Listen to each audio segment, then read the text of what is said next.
Yeah, I obviously thought our guys, Tennessee State first half, we couldn't keep the ball in front. They just put their heads down and drove us, and we opened our hips and allowed them to get downhill. And taught it for the game. The keys were going to be the bookends defensively, which is your beginning and your end, which is transition defense, defensive rebounding. Thought they beat us to loose balls, hurt us some in trans, but primarily the second big key was our point of attack defense, and that was that in the first half was really poor. But they're also really athletic and quick. I told our guys, I thought going the game, this was the most athletic team we'd played, even including Alabama. They're big. They're fast. So we had to really move our feet, slide. Did a poor job of that. And then offensively, I thought if we could take care of the ball, we could get what we wanted, as long as we were able to handle the basketball. But they do a great job. They're so disruptive. Again, their athleticism, how hard they play. They're very well coached. And we just, first half, we turned it over a ton as well. So a lot of times, I think we had 8 or 9 turnovers first half. So, our offense was their best offense in some cases.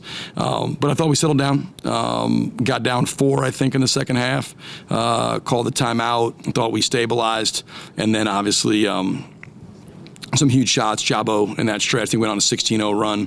Jabo was, down 58-55. He was, stuck, I think, 2 or 3 threes in that stretch. Robbie, Julian getting fouled, did a good job of just, and then I thought our defense really fueled our offense. We were able to string together. I think we strung together 8 straight stops in a game where I think they had 58 points, first 51 possessions. We finished with less than a point, a possession from a defensive rating. So did a really good job closing the game off and then created that separation at the end. Obviously, if you watch the game, the score is going to look like it was much easier than it was. It was much more complicated than what the final score will indicate. Questions, please.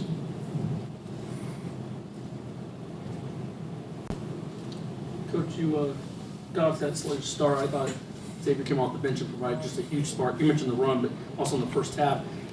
Can you talk about what he brought just to the floor tonight all around for you? Yeah, in a game, the one thing with Jabo is, you never got to worry about his toughness. Like in a game like this where it's kind of a slugfest, really physical, a lot of fouls, a lot of driving.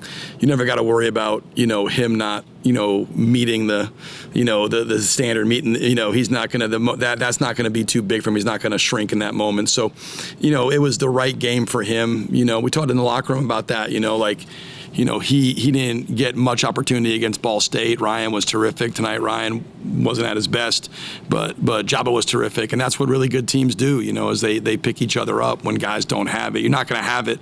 No one has it. Steph Curry, LeBron every single night. You're not going to have your best A game every single night, and so on good teams, guys step up. But he was, his shot making in the first half, stuck some big threes. I thought his first half nobody guarded anybody on our end. So I didn't think anybody was good defensively, but I thought in the second half he was much better defensively. He didn't get driven. Honestly, late we gave up 2 drives, and that wasn't, neither one were him. So I thought he was tremendous. Robbie and Jew were really good, but I thought Jabo was probably the best player, for us tonight, in the game. I really did. I thought Robbie and Jew were outstanding, but I thought Jabo was the key for us to win the game. Did you see? Have you seen Julian Larry kind of turn a game like that? 3 assists. He gets the wing pass to Bledson.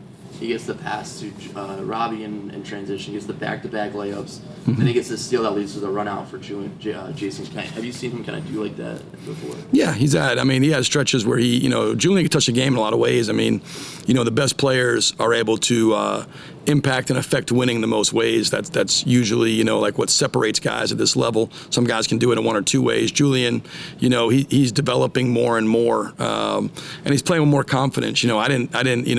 He wasn't, elite early, but you look at him, the force he played with, getting the line 17 times, driving, getting them in foul trouble, putting them in, he shot more free throws than their entire team. We knew going the game, their foul rate, is really, they get to the line a ton the way they play, and they foul a ton because of the way they play. So we knew that we had to play without fouling and try to make them finish over us, and that if we drove it, we could, certainly draw fouls. And he did a great job of getting downhill, putting pressure on them. But, the passes he made a couple great, skip to Jabo for 3, the layup inside. His feel has gotten so much better. He's always had incredible quickness. He had that, that's, blessing from above. But where he's gotten better at is learning how to stop. Julian's first year, he would play at 100 miles an hour, but it's like trying to read billboards while you're driving 100 miles an hour. He couldn't finish or make reads because he was going so fast that the game he couldn't stop. And the best players are elite at stopping. And he's learned how to stop, play off 2, gather himself, to see the floor, to push with poise and the things we talk about. And he's done a great job. But he's as, we've talked about this ad nauseum, but he's a guy with as high a work ethic, capacity for a work ethic as anybody I've been around. So he just continues to get better and better and better. And he will. It's not like he's close to, scratching the surface. I think when we got here, he was a great athlete playing basketball. He's in himself, because it's really his credit. It's not my credit or anybody's credit but his. He's turned himself into a basketball player who is a great athlete. And there's a big difference in a guy who's just a great athlete playing basketball versus a guy who's a basketball player that is a great athlete. Coach, a year ago, you played a trap game in Northern Illinois, got you. This was the ultimate trap game, 9 straight, with Michigan State looming and time off. The guy said it was mentioned, this possible trap game. Are you, even though you struggled at times, happy with the way they responded tonight? Yeah, I've only had 2 of these games, and we had the masterpiece that was Oakland City my first year. That was a really fun game for all involved, and then Northern Illinois. So we've played some of our worst games going into break. It's a hard game on people mentally. I think you see a lot of funky scores this time of year. I know there's a case of like, oh man, this is a bad time to go on break. You got momentum, you've won 10 in a row. I actually think it's a great time to go on break.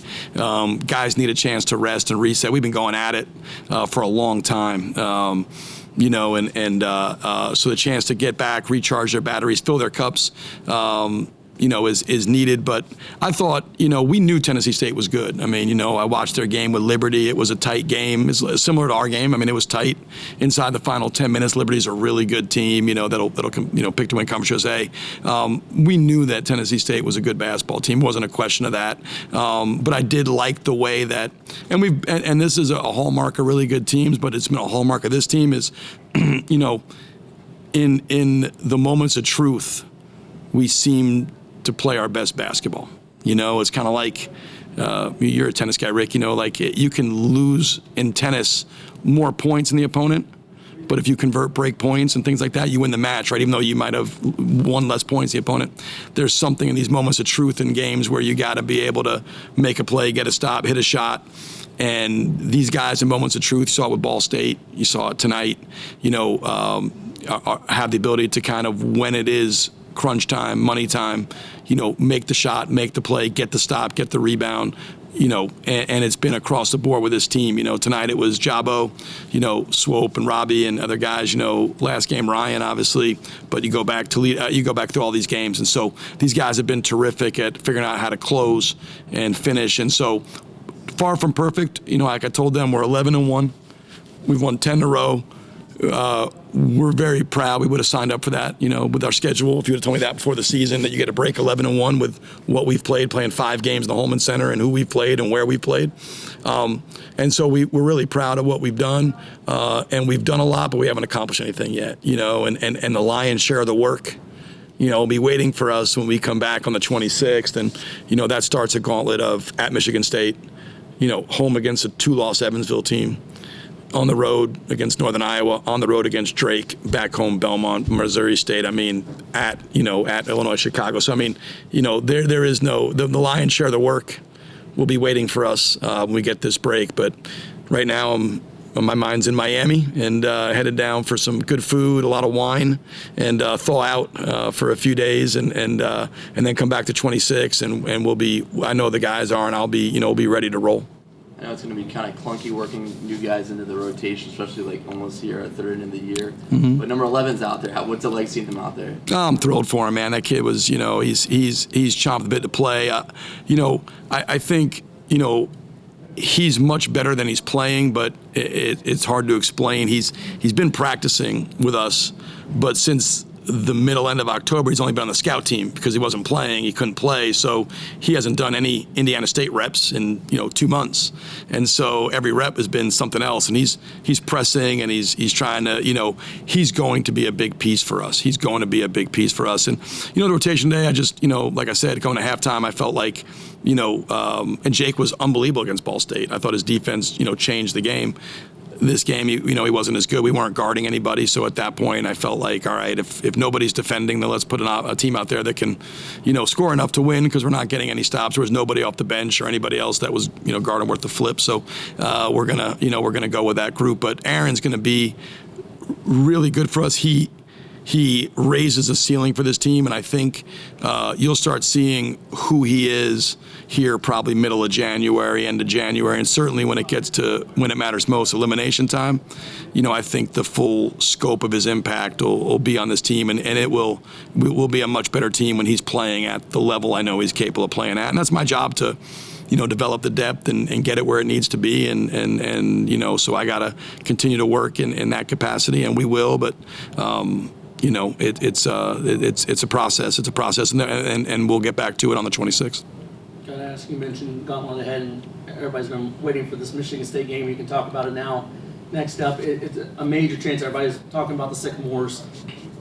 Golden opportunity for you guys. Just how much are you relishing this, and the guys relishing this opportunity? I was relishing it a lot more before I saw them up 30 at halftime on Baylor, and then I was relishing it less. No, It is a great opportunity for us. Obviously, the storylines and the history, and everybody knows, what that aspect is. But just for this team this year, to have a chance to go up to play in one of the great venues in sport against, Hall of Fame coach with a team that, hasn't maybe played to it yet, but you're starting to see it as, considered to be a Final Four caliber team. And you saw it probably for the first couple times. Oakland's a good team. They handled Oakland easily. Obviously, Baylor was undefeated, top, 6 in the country, and they were up 45-17 at half.